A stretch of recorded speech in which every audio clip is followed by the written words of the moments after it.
ஓம் ஸ்ரீ குருப்யோ நமः. ஹரிஹி ஓம். பகவத்கீதா நம சர்வேபியः. இன்றைக்கி சாப்டர் 4. சாப்டர் 4ல் நம்ம மொத்தம் 42 ஸ்லோகங்கள் உள்ளது. இந்த ஸ்லோகத்துக்கு ஒவ்வொரு ஸ்லோகத்துக்கும் ஒரு சம்மரி இருக்குது. இதில் என்ன பண்ண போகிறோன்னா, எல்லா ஸ்லோகங்களையும் கன்சாலிடேட் பண்ணி ஒவ்வொரு ஸ்லோகத்தில் உள்ள கடைசியில் உள்ள சம்மரியை தொகுத்து வழங்க போகிறோம். அத்த ஓம் ஸ்ரீ பரமாத்மனே நமः. அத்த சதுர்த்தோத்தியாயः ஞான கர்ம சந்நியாச யோகः. ஞான கர்ம சந்நியாச யோகம்னா ஞானத்தின் மூலமாக கர்மங்களை விடுவது, அதாவது அறிவின் மூலமாக செயல்களை விடுவது ஞான கர்ம சந்நியாசம் என்று சொல்லப்படுகிறது. இங்கு செயல்களை செய்தும் செய்யாதவனாக இருப்பதே ஞான கர்ம சந்நியாசம். அதாவது அறிவின் மூலமாக செயல்களை துறப்பது, செயலில் செயலின்மையை காண்பது. இப்படி தான் இதை டிஃபைன் பண்ணியிருக்காங்க. இப்போ நேர ஸ்லோகம், ஒவ்வொரு ஸ்லோகம் அதனுடைய என்ன சம்மரிங்கிறத கண்டினியூஸாக பார்க்க போகிறோம். இப்போ சாப்டர் 4 ஸ்லோகம் நம்பர் 1. அழிவற்ற இந்த யோகத்தை பற்றி நான் விவஸ்வானுக்கு சொன்னேன். விவஸ்வான் அதாவது சூரியன் மனுவுக்கு சொன்னார். மனு இஷ்வாகுக்கு சொன்னார். எதிரிகளை வாட்டுபவனே, இவ்வாறு பரம்பரையாக வந்த இந்த யோகத்தை ராஜரிஷிகள் அறிந்திருந்தார்கள். நீண்ட காலம் கடந்துவிட்டதால் இப்பொழுது அந்த யோகம் இங்கே சீரழிந்து விட்டது. ஸ்லோகம் நம்பர் 3. நீ என்னுடைய பக்தனாகவும் தோழனாகவும் இருக்கிறாய். எனவே இந்த பழமை வாய்ந்த அந்த யோகம் இன்று உனக்கு என்னோடு சொல்லப்பட்டுள்ளது. இது சால சிறந்தது, இரகசியமானதும் கூட. ஸ்லோகம் 4. அர்ஜுனன் சொல்கிறாரு, உனது பிறப்பு பின்னர் ஏற்பட்டது, சூரியனுடைய பிறப்பு முன்னால் ஏற்பட்டது. நீ ஆரம்பத்தில் சொன்னதாக கூறியதை எப்படி புரிந்து கொள்வது? கிருஷ்ணர் அதுக்கு பதில் சொல்கிறார். அர்ஜுனா, எதிரிகளை வாட்டுபவனே, உனக்கும் எனக்கும் பல பிறவிகள் கடந்து விட்டன. அவை அனைத்தையும் நான் அறிவேன், நீ அறிய மாட்டாய். ஸ்லோகம் நம்பர் 6. பிறப்பற்றவனாக இருந்தாலும் அழிவற்றவன், உயிர்களின் தலைவனாக இருந்தாலும் சொந்த இயல்பை வசப்படுத்தி கொண்டு என்னுடைய மாயையினால் நான் தோன்றுகிறேன். ஸ்லோகம் 7. பரதகுலத்தில் பிறந்தவனே, எப்போதெல்லாம் தர்மத்திற்கு சீர்குலைவும் அதர்மத்திற்கு எழுச்சியும் உண்டாகிறதோ அப்போதெல்லாம் என்னை நான் உயிர்ப்பித்துக் கொள்கிறேன். ஸ்லோகம் நம்பர் 8. நல்லவர்களை காப்பதற்கும் தீயவர்களை அழிப்பதற்கும் தர்மத்தை நிலைநாட்டவும் யுகந்தோறும் நான் தோன்றுகிறேன். ஸ்லோகம் நம்பர் 9.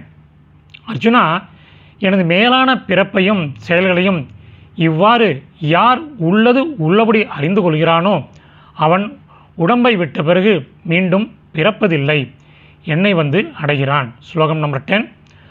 ஆசை, பயம், கோபம் நீங்கியவர்கள் என்னால் என்மயமானவர்களாய் என்னை சரணடைந்தவர்கள், ஞானத்தாலும் தவத்தினாலும் புனிதமானவர்கள் பலர் என் இயல்பை அடைந்தார்கள். 11. யார் என்னை எப்படி வழிபடுகிறார்களோ அவர்களை அப்படியே நான் வழிநடத்துகிறேன். அர்ஜுனா, மனிதர்கள் என்னுடைய வழியை எப்போதும் பின்பற்றுகின்றனர். ஸ்லோகம் 12. செயல்களின் பலனை விரும்புவர்கள் இங்கே தேவதைகளை வழிபடுகிறார்கள், ஏனெனில் மனுஷ்ய பூமியில் செயல்களின் பலன் விரைவில் உண்டாகிறது. 13. குணம் மற்றும் செயலின் வேறுபாட்டிற்கு ஏற்ப 4 பிரிவுகள், அதாவது பர, சத்திரிய, வைஷ்ய, சூத்ர என்று என்னால் ஏற்படுத்தப்பட்டன. அதற்கு கர்த்தா எனினும் என்னை கர்த்தா அல்லாதவன் எனவும் மாற்றம் அல்லாதவன் என நீ அறிந்து கொள். 14. செயல்கள் என்னை ஆதிக்கம் செலுத்துவதில்லை, எனக்கு வினை பயனில் ஆசை இல்லை. இப்படி என்னை யார் அறிகின்றானோ அவன் கர்மத்தினால் செயல்களினால் கட்டுப்படுவதில்லை. 15. இவ்வாறு அறிந்து முன்னைய மோகத்தில் நாட்டமுடையவர்களாலும் செயல் செய்யப்பட்டது ஆகையினால் நீ முன்னோர்களால் ஆதிகாலத்தில் செய்யப்பட்ட செயலையே செய். 16. செய்ய வேண்டியது எது, செய்யக்கூடாதது எது என்ற விஷயத்தில் அறிவாளிகள் கூட குழம்பி விடுகிறார்கள். எதை அறிந்தால் தீமையிலிருந்து விடுபடுவாயோ அந்த செயலை உனக்கு நான் கூறுகிறேன். 17. செய்ய வேண்டியதையும் தெரிந்து கொள்ள வேண்டும், செய்யக்கூடாததையும் தெரிந்து கொள்ள வேண்டும், செயல் புரியாமல் இருப்பது பற்றியும் தெரிந்து கொள்ள வேண்டும். செயல்களின் போக்கு ஆழமானது. 18. செயலில் செயலின்மையையும் செயலின்மையில் செயலையும் யார் காண்கிறானோ அவன் மனிதர்களுள் அறிவாளி, அவன் ஒரு யோகி, அவன் எல்லா செயல்களையும் செய்தவன் என்று கருதப்படுவான். 19. யாருடைய எல்லா செயல்களும் ஆசையும் சங்கல்பமும் அற்றதாகவும் ஞானத்தியால் எரிக்கப்பட்ட கர்மத்தை உடையதாகவும் இருக்குமோ அவனை விவேகி, அதாவது அறிவாளி என்று அறிஞர்கள் கூறுகிறார்கள். 20. செயலின் பலனில் மேல் பற்றை விட்டுவிட்டு நிலைத்த திருப்தி உடையவனாய் எதையும் சாராதவனாய் அவன் செயலில் ஈடுபட்டாலும் அவன் எதையும் செய்யவில்லை. 21. ஆசையற்றவன், மனதையும் உடலையும் கட்டுப்படுத்தியவன், உடைமைகள் அனைத்தையும் விட்டவன், உடம்பால் மற்றும் செயல்கள் செய்வதால் பாவத்தை அடைவதில்லை. 22. எதேச்சியாக கிடைத்ததில் மகிழ்பவன், இருமைகளை கடந்தவன், பொறாமை இல்லாதவன், வெற்றியிலும் தோல்வியிலும் சமமாக இருப்பவன் செயலில் ஈடுபட்டாலும் கட்டுப்படுவதில்லை. 23. பற்று இல்லாத முக்தி அடைந்த ஆன்ம உணர்வில் நிலை பெற்ற மனதை உடைய செயல்களை வேள்வியாக செய்கின்ற ஒருவனின் எல்லா செயல்களும் கரைந்து போகிறது. அதாவது வேலை செய்தும் வேலை செய்யாத நிலையை அடைந்து விடுவான். செயலில் செயலின்மையை காண்கின்ற நிலையை அடைந்து விடுகிறான். 24. சமர்ப்பணம் செய்வதற்காக உதவி புரிய கரண்டி பிரம்மா, அர்ப்பணம் செய்யப்படுகின்ற பொருட்கள் பிரம்மா, பிரம்ம ஆகிய அக்னியில் பிரம்மத்தால் பிரம்மம் ஆகிய ஆகுதி கொடுக்கப்படுகிறது. பிரம்மமாகிய கர்மத்தில் சமாதி நிலையில் உள்ள அவனால் பிரம்மமே அடையப்படுகிறது. 25. சில யோகிகள் தெய்வங்களுக்கே வேள்வியை செய்கிறார்கள். வேறு சிலர் ஆத்மாவை ஆத்மா மூலமாகவே இறைவனாகிய அக்னியில் ஆகுதியாக அளிக்கிறார்கள். 26. மற்றவர்கள் செவி முதலிய புலன்களை கட்டுப்படுத்துதல் என்ற அக்னியில் சமர்ப்பிக்கிறார்கள். வேறு சிலர் கேட்டல், அதாவது ஒளி முதலிய விஷயங்களை புலன்கள் என்ற அக்னியில் சமர்ப்பிக்கிறார்கள். 27. சிலர் உணர்வு ஒளி வீசுகின்ற ஆன்மாவில் மனதை நிலைநிறுத்துவதாகிய யோகம் என்ற அக்னியில் எல்லா புலன்களின் செயல்பாடுகளையும் பிராணனின் செயல்பாடுகளையும் சமர்ப்பிக்கிறார்கள். 28. அப்படியே சுய கட்டுப்பாடு உடைய உறுதியான சங்கல்பத்தை உடைய சிலர் தானத்தை வேள்வியாக செய்கிறார்கள், சிலர் தவத்தை வேள்வியாக செய்கிறார்கள், சிலர் யோகத்தை வேள்வியாக செய்கிறார்கள், வேறு சிலர் கற்பதையும் அறிவு பெறுவதையும் வேள்வியாக செய்கிறார்கள். 29. அப்படியே சிலர் அப்பான வாயுவில் பிராணவாயுவையும் பிராணவாயுவில் அப்பான வாயுவையும் சமர்ப்பிக்கிறார்கள். பிராணவாயு மற்றும் அபான வாயுக்களின் போக்கை கட்டுப்படுத்தி பிராணாயாமம் செய்வதில் ஈடுபடுகிறார்கள். வேறு சிலர் உணவை முறையாக உண்பவர்கள் பிராணன் முதலியவற்றில் சமர்ப்பிக்கிறார்கள். வேள்வியை அறிந்த இந்த அனைவரும் வேள்வியால் பாவம் நீங்க பெற்றவர்களாக ஆகிறார்கள். 31.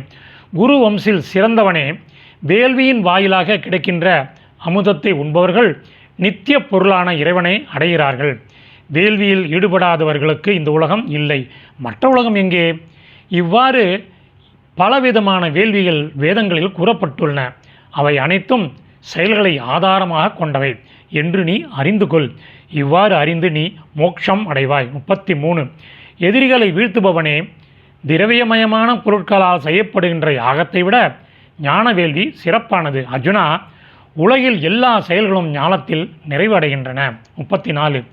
வணங்கியும் கேள்விகள் கேட்டும் பணிவிடை செய்தும் அந்த ஞானத்தை அறிந்து கொள்ள வேண்டும்.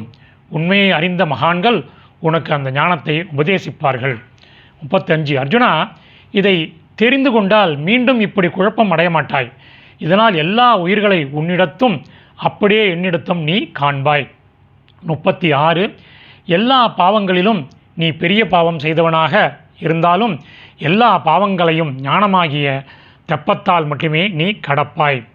37. அர்ஜுனா, கொழுந்து விட்டு எரியும் நெருப்பு விறகுகளை எப்படி சாம்பலாக்குகிறதோ அப்படியே ஞானமாகிய நெருப்பு எல்லா வினைப்பயணங்களையும் சாம்பலாக்குகிறது.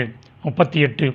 இங்கே இந்த உலக வாழ்க்கையில் ஞானத்திற்கு இணையாக புனிதப்படுத்துவது வேறு எதுவும் இல்லவே இல்லை. அந்த ஞானத்தை ஒரு யோகி காலப்போக்கில் தானாக தன்னுள் அடைகிறான். 39. ஸ்ரத்தை உடையவன் அந்த ஞானத்திலேயே கண்ணும் கருத்துமாக இருப்பவன், புலன்களை வசப்படுத்தியவன் ஞானத்தை அடைகிறான். ஞானத்தை அடைந்து அதன் பிறகு வெகு விரைவில் மேலான அமைதியை அடைகிறான். 40.